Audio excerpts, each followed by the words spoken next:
ಪ್ರಸಾದದಿಂದ ಎಷ್ಟು ಕೋಟಿ ಬಂದಿದೆ. ದೇಶದ ಪ್ರಸಿದ್ಧ ಧಾರ್ಮಿಕ ಸ್ಥಳವಾಗಿರುವ ಅಯ್ಯಪ್ಪ ದೇವಾಲಯ, ಅಯ್ಯಪ್ಪನ ಪ್ರಸಾದ ಮಾರಾಟದಿಂದಲೂ ಕೋಟಿ ಆದಾಯ.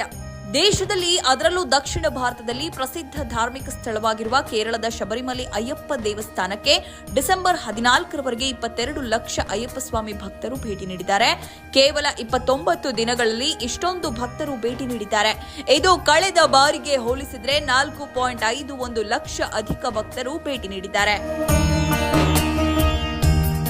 ಕೇರಳದ ಶಬರಿಮಲೆ ಅಯ್ಯಪ್ಪ ದೇವಾಲಯಕ್ಕೆ 163.89 ಕೋಟಿ ರೂಪಾಯಿ ಆದಾಯ ಗಳಿಸಿದೆ ಎಂದು ಮಂಡಳಿಯ ಅಧ್ಯಕ್ಷ ಪಿಎಸ್ ಪ್ರಶಾಂತ್ ತಿಳಿಸಿದ್ದಾರೆ. ಮಾಧ್ಯಮಗೋಷ್ಠಿಯಲ್ಲಿ ಮಾತನಾಡಿದ ತಿರುವಾಂಕೂರು ದೇವಾಲಯ ಮಂಡಳಿಯ ಅಧ್ಯಕ್ಷ ಪಿಎಸ್ ಪ್ರಶಾಂತ್ ಅವರು, ದೇವಸ್ಥಾನದ ವರಮಾನವನ್ನ ಕಳೆದ ಬಾರಿಗೆ ಹೋಲಿಸಿದ್ರೆ 22.76 ಕೋಟಿ ರೂಪಾಯಿಗಳು ಹೆಚ್ಚಾಗಿದೆ. ಕೇವಲ 29 ದಿನಗಳಲ್ಲಿ ಒಟ್ಟು 22,67,956 ಭಕ್ತರು ಭೇಟಿ ನೀಡಿದ್ದಾರೆ. ಈ ಭಕ್ತರಿಂದ ಒಟ್ಟು 163.89 ಕೋಟಿ ಆದಾಯ ದೇವಾಲಯಕ್ಕೆ ಬಂದಿದೆ.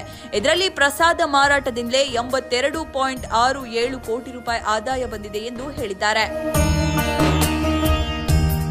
ಯಾತ್ರಾರ್ಥಿಗಳಿಗೆ ಸುಗಮ ದರ್ಶನವಾಗಲು ಅಗತ್ಯವಿರುವ ಎಲ್ಲಾ ಸೌಲಭ್ಯಗಳನ್ನು ವ್ಯವಸ್ಥೆ ಮಾಡಲಾಗಿತ್ತು. ದೇವಸ್ವಂ ಮಂಡಳಿಯೊಂದಿಗೆ ಸಹಕರಿಸಿದ ಪೊಲೀಸರು ಸೇರಿದಂತೆ ಎಲ್ಲಾ ಇಲಾಖೆಗಳಿಗೆ ಕೃತಜ್ಞತೆ ಸಲ್ಲಿಸುತ್ತೇನೆ ಎಂದು ಪ್ರಶಾಂತ್ ತಿಳಿಸಿದ್ದು, ಶಬರಿಮಲೆ ವಿಚಾರದಲ್ಲಿ ಕೇರಳ ಹೈಕೋರ್ಟ್ ಸದಾ ಕಣ್ಣಿಟ್ಟಿರುವುದರಿಂದ ಕೇರಳ ಸರ್ಕಾರ ಈ ಬಾರಿ ಯಾವುದೇ ಗೊಂದಲವಾಗದಂತೆ ಕೆಲಸ ನಿರ್ವಹಿಸಿದೆ. ಇನ್ನು ಕಳೆದ ವರ್ಷ ಇದೇ ಅವಧಿಗೆ ಹೋಲಿಸಿದರೆ 4.51 ಲಕ್ಷ ಯಾತ್ರಾರ್ಥಿಗಳು ಹೆಚ್ಚಾಗಿದೆ ಎಂದು ತಿಳಿಸಲಾಗಿದೆ.